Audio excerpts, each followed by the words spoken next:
Bonjour Talibé Barry. Bonjour le juste. Bien, bonjour et cette main fraternelle du ministre Morikone.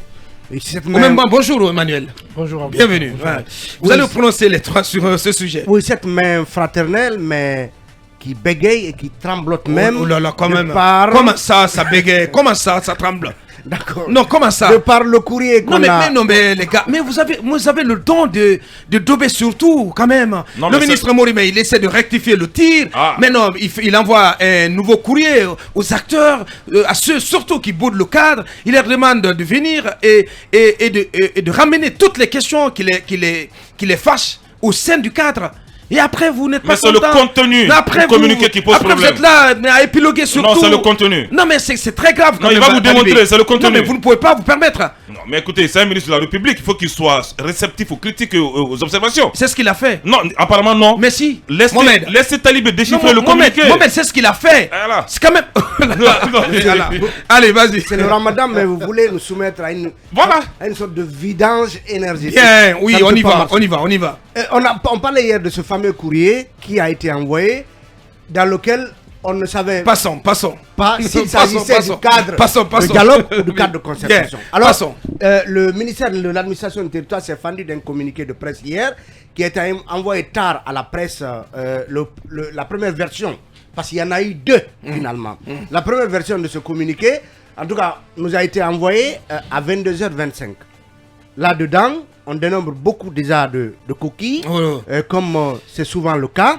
Et Aboubacar, je ne comprends pas, lorsque on écrit la dite en séparant la de dite, non, je vais pas poser. Attendez. Ensuite, vous avez quand on écrit les tâches. Oui. Comment les tâches s'écrit? Bien. Tout cela. Accent circonflexe. Tout cela, non. Franchement, non, mais vous n'êtes pas professeur d'orthographe quand même, monsieur. S'il te plaît, là. Non, mais c'est le contenu qui est important, Talibé. C'est l'un des ministères les plus importants. Vous êtes un ministère régalien de ce important. C'est l'image de ce pays. Tout ça, c'est l'image de ce pays. C'est comme si nous avions tous Guinéens bâclés, bafouillés nos études. Ils ont promis de ne plus faire les erreurs du passé, de tout changer. Vous comprenez? Soyez tolérant, monsieur Cabinet. En plus donc de cela, on envoie donc une première version à 22h25. La même version est renvoyée, version dite corrigée, mais ces fautes reviennent dans la version dite corrigée. La seule chose qui a changé, c'est que dans la première lettre, il est dit que les forces vives doivent évaluer la nature des tâches, donc sans accent circonflexe, à exécuter, ainsi que les délais nécessaires pour leur mise en œuvre afin de soumettre leurs propositions au ministère de l'Administration du territoire et de la décentralisation le 20 avril 2022 avant 23h59. Donc la seconde version qui est arrivée, elle est amputée justement de cette date, le 22 avril 2022. Donc c'est la seule chose qui a changé dans la version. Moi, ce qui me dérange au-delà du tout, mais le courrier parle de forces vives. Absolument. Non, ça c'était un peu... Mais qui sont-elles? Aboubacar, on parlait un peu de la forme. Mais par rapport au fond. Au contenu, Par rapport au contenu. Parce que je précise que cette date du 20 avril est figurée sur la lettre envoyée aux différentes coalitions. Pourquoi donc, finalement, ampute-t-on cette date, cette précision-là? A-t-on fait des remontrances au ministère pour dire que c'était trop cavalier de nous, en tout cas de nous imposer une date, même si dans la première version du communiqué de presse, il est même précisé le 20 avril 2022 avant 23h59. Donc, cette date a été donc agrémentée d'une heure précise, 23h59. Donc finalement tout cela a sauté dans la seconde version. Ce qu'on va faire, on va demander désormais au ministre Morikone de recourir à tes services. Non, dans la rédaction. Je n'en ai pas besoin. Non, mais dans la rédaction, moi, je pense que dans ce ministère, pour éviter ces erreurs. Oui, parce que ça jette. Son exégèse est professoral. Oui, mais parce que c'est très grave. Parce que ça jette par la terre. Qui est le chef de cabinet là-bas? Oui, je ne connais pas. Non, aujourd'hui, la question qu'on se pose, je connais pas. Est-ce que c'est une équipe qui travaille autour, une équipe expérimentée qui connaît en tout cas la rédaction. Le shadow cabinet doit exister. Et qui travaille autour du ministre, ou bien quels sont les gens qui rédigent les courriers du ministère de l'administration du territoire? Il faut se poser cette question. Parce que c'est un ministère important, régalien, qui ne peut pas se permettre autant de balades linguistiques comme on en voit. Alors, par rapport au fond, oui. Alors, on nous dit que, en tout cas, le ministère de l'administration du territoire informe par la même occasion la communauté nationale et internationale de la transmission aux forces vives de la nation d'un courrier, en l'occurrence celui d'avant-hier, donc aux forces vives de la nation, d'un courrier qui décline les étapes clés pour un retour à l'ordre constitutionnel, et ce conformément aux dispositions de l'article 77 de la charte de la transition. Aboubacar, on est donc en train de nous dire que le cadre qui devait réunir les forces vives de la nation et le CNRD, c'est le cadre de concertation inclusif, conformément à l'article 77. Voilà. Donc, on fait rétropédalage. Finalement, on se remet, on tente de se remettre dans l'esprit, dans la lettre de l'article 77. Et ainsi, on porte un démenti cinglant aux affirmations qui avaient couru jusqu'ici sur le CNT. Sur le fait que il revenait au CNT de s'occuper de ce travail-là, ce travail de détermination de la durée de la transition. Mais c'est une cacophonie totale. Oui, mais Aboubacar, c'est très grave. Aboubacar, administrativement, lorsque désormais la question à se poser, est-ce qu'au moment où on publiait le décret instituant le cadre de concertation, est-ce qu'on l'a fait avec l'intention justement de présenter ce cadre comme étant celui répondant à l'article 77? Si c'était le cas, on aurait dû dire dans ce décret, conformément aux dispositions de l'article 77 de la transition, on aurait pu motiver il est institué un cadre composé de 6. Cela n'a pas été fait. Oh là là. Est-ce que il y a tellement d'amateurisme. Alors, si Aboubacar, si on devait se rattraper, à mon avis, on devait encore publier un autre décret, cette fois-ci rectifiant ou précisant tout ceci, plutôt que de nous balancer un communiqué. Un communiqué est censé découler, en tout cas, d'une décision dûment prise, administrative. Est-ce que c'est un arrêté, est-ce que c'est un décret? Et puis un communiqué de presse. Parce que c'est un communiqué de presse qui vient finalement nous dire que, justement, ce cadre-là est en réponse aux dispositions de l'article 77 de la charte de la transition. Donc, tout cela, c'est le méli-mélo total. C'est le méli-mélo, c'est continuez. Je crois que il en perd son latin. Juste pour dire que la classe politique n'aura pas meilleur défenseur que M. Talibé, finalement, qui a pu décortiquer tout ça.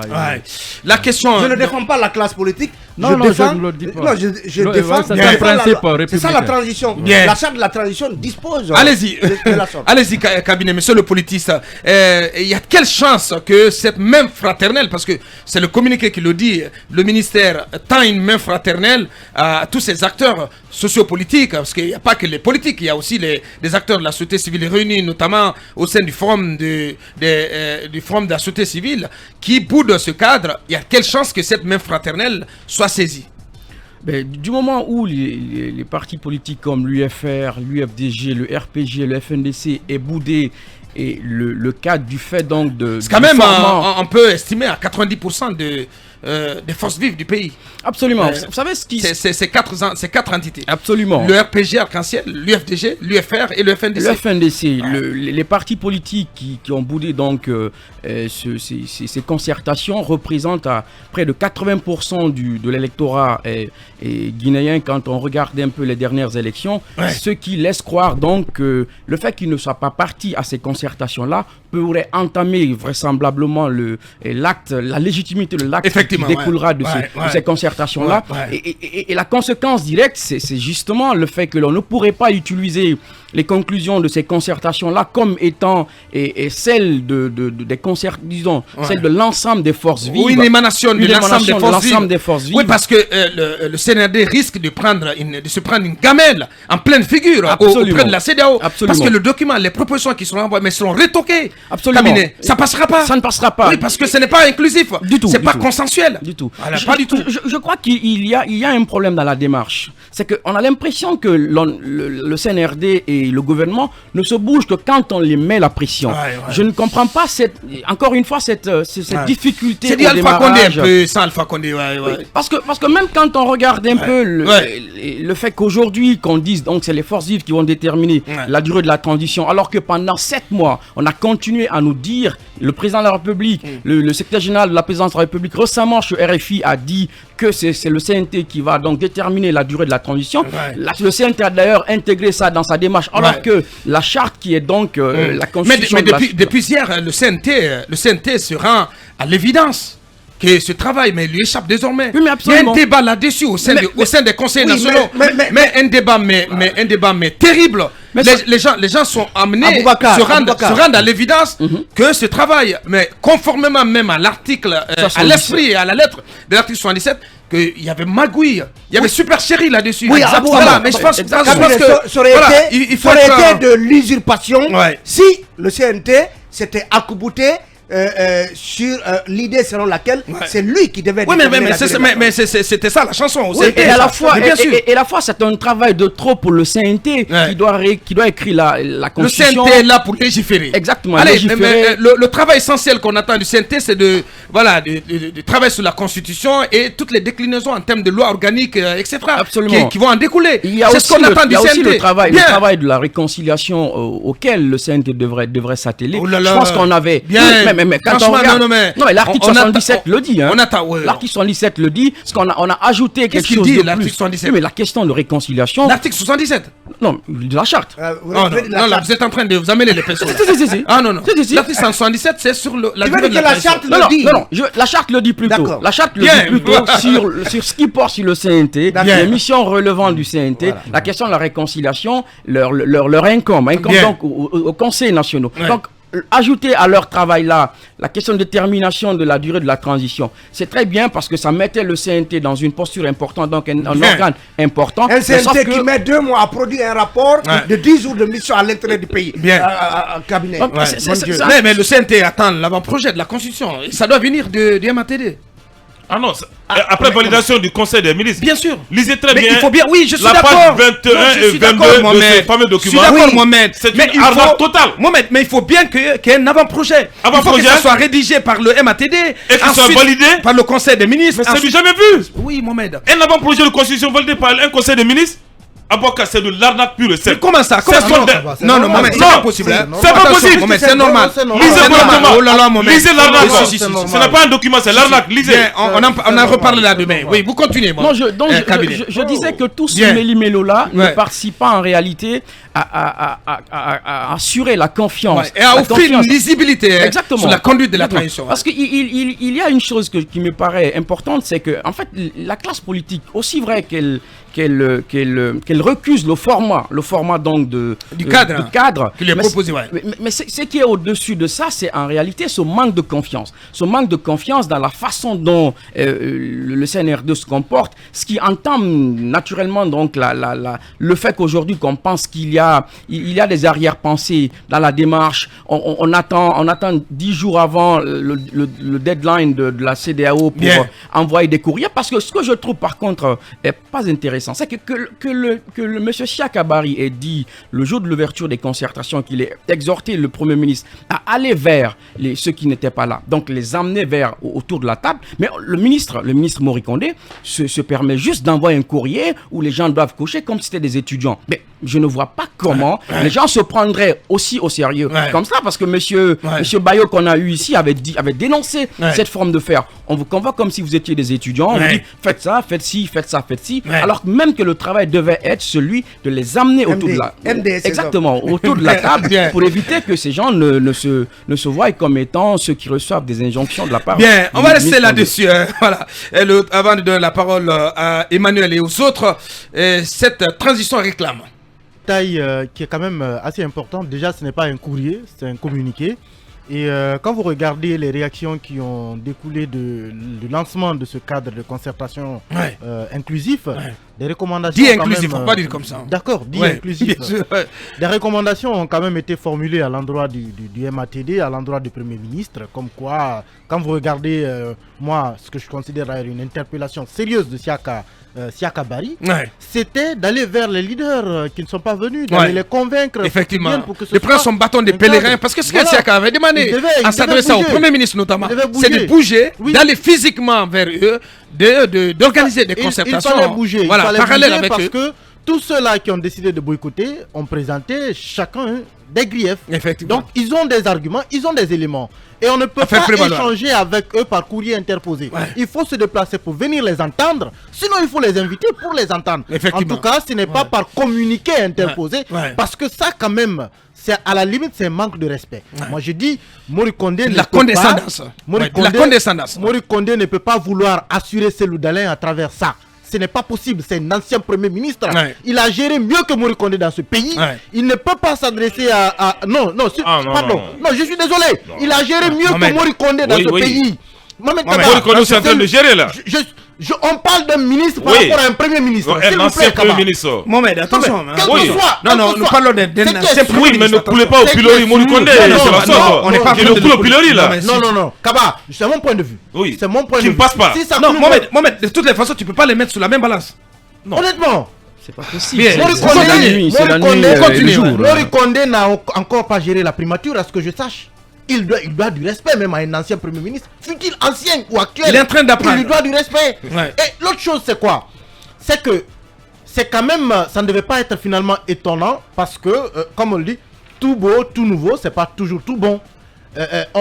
On a mis en place une administration qui est en train d'apprendre. C'est une administration de stage. Tous ceux qui sont aujourd'hui au cœur de l'appareil gouvernemental, mais c'est leur premier poste au gouvernement. Certains, c'est leur premier poste à la fonction publique. Donc, il ne faut pas s'étonner. C'est même pas certains, la plupart. Qu'on ait affaire à des gens qui ne connaissent pas les procédures, qui vous pondent des textes remplis de fautes, qui se retrouvent sur la place publique. Oh là là, mais pas pondre quand même, monsieur. Non, s'il te plaît. Mais ce texte est lu au-delà de la Guinée. La critique ce texte est lu au-delà de la Guinée. Pour l'instant, c'est ce que nous faisons. Et quand c'est ce que nous faisons. Quand vous envoyez... Et on s'y plaît très bien. Quand vous balancez un poste de ce genre, on a affaire quand même à une question assez importante en période sensible, transition, et on parle de chronogramme, on est sous la pression de la CEDEAO, on vous demande de convaincre des acteurs pour qu'ils viennent échanger avec vous. Et quand eux, ils vous ont écrit pour vous dire pourquoi ils ne viendront pas à leur cadre. Et en réponse, vous balancez un communiqué à la RTG et dans les médias pour leur demander de venir autour d'une table. Alors que on s'intéresse à des acteurs sérieux là. Le RPG vient de quitter le pouvoir, c'est pas n'importe quoi. L'UFDG, c'est pas n'importe quoi. Sidi Touré, c'est pas n'importe quoi. Je suis d'accord. Il faut qu'on mette du sérieux dans ce que l'on fait. Dans la démarche. Ce n'est pas une main tendue. Ça, ce n'est pas une main tendue. Ça, je pense que Mori Kondé. C'est quoi alors si c'est pas une main tendue? Il a fait cette lettre. C'est quoi alors, Manu, si c'est pas une main tendue? À mon avis, il a envie de dire à l'opinion. C'est pas une main d'ennemi quand même. Non. Quand même, non. Non, mais laissez-moi expliquer comment je comprends ce oui, monsieur, oui. Mori Kondé a fait ce communiqué. Il l'a mis sur la place publique. C'est pour dire demain aux gens, j'ai fait ce que j'aurais pu faire. Je vous tiens à témoin. Je pense que ces textes, c'est pour tenir à témoin. Je ne crois pas, Manu, je ne crois pas que c'est... Non, mais parce que ils sont dos au mur. Non, mais quand même le savoir. Non, mais ils sont dos au mur, Manu. C'est important. Là, ils sont pas en train de. C'est pas de la rigolade là. Non, c'est pas de la rigolade. Mais moi, je pense qu'ils rigolent encore. Je pense qu'ils rigolent encore. Parce que quand on est dos au mur, non, mais sérieusement, quand on est dos au mur, ce n'est pas à Mori Kondé de faire un communiqué, de le balancer dans les médias. C'est à Mohamed Beavogui de se déplacer et venir voir les acteurs. Le 25, on en est à quelques jours là. Mais malheureusement, franchement, on ne sent pas du tout. On ne sent pas la présence du Premier ministre. Oui, mais ces acteurs ont été poussés à l'exil, ils ne sont pas guinés. Franchement, ils sont pas là. Il faut à un moment donné que. Même si M. Cellou Dalein n'est pas là, l'UFDG et l'ANAD a des répondants. On les a poussés à l'exil, ils ont peur de rentrer. Le RPG, il y a la menace QF. L'UFR, ils sont là, ils ont des répondants, mais allez les voir. Non, c'est ce que je vous dis, Mano. On ne peut pas s'asseoir dans un bureau, balancer un communiqué à la RTG et dire qu'on est en train d'inviter les acteurs. C'est pas du sérieux. Il y a la menace CRIEF qui pèse sur la tête. Laisse la CRIEF. Non, il y a la menace CRIEF qui pèse sur la tête. Continuez. Allez, en 30 secondes. Il y a la menace CRIEF qui pèse sur la tête. Vous avez une minute, monsieur. De M. Cellou Dalein Diallo. Donc, comment il veut rentrer en Guinée pendant qu'il n'est pas rassuré? Donc il n'y a pas d'interlocuteur. Quels que soient les représentants de l'ANADESI, mais l'interlocuteur principal, c'est bien sûr Cellou Dalein Diallo. Si l'UFDG est convaincu, Cellou Dalein se fera représenter. Alors si Condé a représenté Cellou Dalein avec Alpha Condé, pourquoi il ne le ferait pas cette fois? Ce que dit Mohamed, il y a le charisme. Mohamed, ce que vous dites est très intéressant. En ce sens que si vous dites qu'on a poussé Cellou, Sidia et tous les autres à l'exil, comment voulez-vous, au moment où vous les poussez à l'exil, comment voulez-vous les inviter autour de la table? Voilà, c'est la grosse question que je pose. C'est très compliqué. Vous ne pouvez pas traquer les gens comme des fauves en pleine brousse et en même temps vous les invitez autour de la table. Et de quelles forces vives on parle? C'est un manque d'intelligence. De quelles forces vives on parle? Poussé à l'exil. Non, parce que les forces vives, il n'y a pas eu de et je vous l'apprends, les forces vives sont en reconstitution. Et il y aura des annonces officielles. Pour l'instant, il n'y a pas de forces vives. Et je vous dis encore, le mariage de courte durée qui aura lieu entre le RPG et l'UFDG fera très mal. C'est ce mariage qui va un peu secouer le CNRD. Et ça sera dans le cadre des forces vives. Exactement. C'est un mariage qui sera scellé très bien. Il y a un autre non, mais c'est pour la survie. Un détail que je voudrais soulever rapidement, c'est qu'on parle de l'article 77 parle des forces vives et du CNRD. Là, c'est le gouvernement et le CNRD, à moins que finalement... Le gouvernement et le CNRD. Le gouvernement et les forces vives, j'allais dire. À moins que finalement, peut-être qu'on soit en train de nous montrer Mori Condé comme membre du CNRD. Parce que pour l'instant, on n'a pas vu le CNRD à ses concertations. Mamadi Doumbouya a lancé, il s'est retiré. Maintenant, peut-être que Mori Condé est membre du CNRD, qui le sait, mais il faut l'officialiser. Pour l'instant, c'est le ministre de l'administration. On n'a pas besoin de le dire. Alors, les forces vives sont en train d'échanger entre elles. Il faut que le CNRD aussi vienne. Bien. Akoumba, oui, pour 3 minutes, avant d'aller à la pause. Rapidement, vous l'avez déjà dit, M. Aboubakar, il y a panique à bord. Et rappelez-vous qu'à un moment donné, dans mon pédantisme, j'avais recommandé au colonel de faire mienne la matrice de Eisenhower, cet ancien général américain, ancien président américain, d'ailleurs grand président, qui a élaboré une matrice d'action des normes d'État. Quand une action est urgente et importante, n'attendez pas qu'il vous reste 2 minutes, 3 minutes, 1 jour, voire 3 jours pour la réaliser. Si vous le faites, vous serez rattrapé par vos propres carences. C'est si vous faites l'action à temps que vous pourrez consulter pour savoir qu'est-ce qui est de votre capacité à réaliser l'action, donc de quoi vous êtes capable pour réaliser l'action. Qu'est-ce qu'il vous faut pour bien réaliser l'action, donc ce que vous devez chercher ailleurs, et auprès de qui vous allez chercher ces ingrédients-là pour pouvoir réaliser l'action pour qu'elle soit acceptable, voire même légitime. Donc si vous ne faites pas cela, vous travaillez dans la précipitation, vous êtes appelé à subir ce qu'ils sont en train de subir. Ou dans la cacophonie. Un simple communiqué. Bien que je sois un peu de tendance anglo-saxonne, moi je juge plus le contenu que la forme. Évidemment, dans la langue française, la forme compte beaucoup. Effectivement. Un simple communiqué qui pose problème, tous les problèmes soulevés par M. Talibé ici. Et je vais vous dire une chose. Ces leaders politiques là, les Cellou, les Sidia et voilà, et tout le directoire du RPG. Tout le directoire. Et puis, le RPG, l'IFR, l'IFDG, c'est des partis qui sont pleins de cadres. Pourquoi M. Mori Condé n'a pas mis en place un secrétariat de ces assises, de ces concertations-là, composé par des crèmes délégués, ne serait-ce que par des grands partis politiques, pour pouvoir...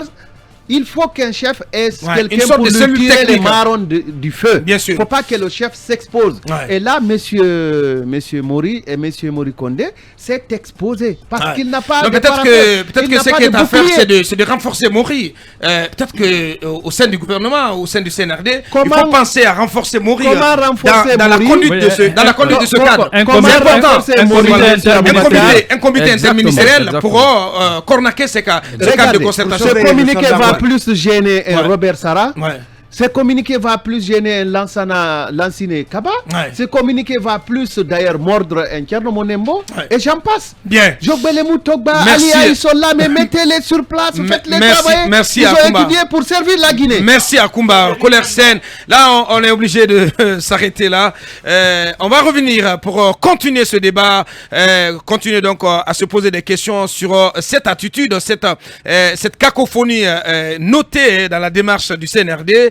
et finalement, que dire des propositions qui seront transmises à la fin de toute cette cacophonie à la CEDEAO sans les avis, notamment de ces partis ultra-dominants. Nous resterons là-dessus, nous continuons le débat dans la seconde partie. Pour l'heure, nous marquons la pause pour nos obligations commerciales, le nouveau point de l'actu sur film. On revient dans quelques minutes et ça va s'emballer.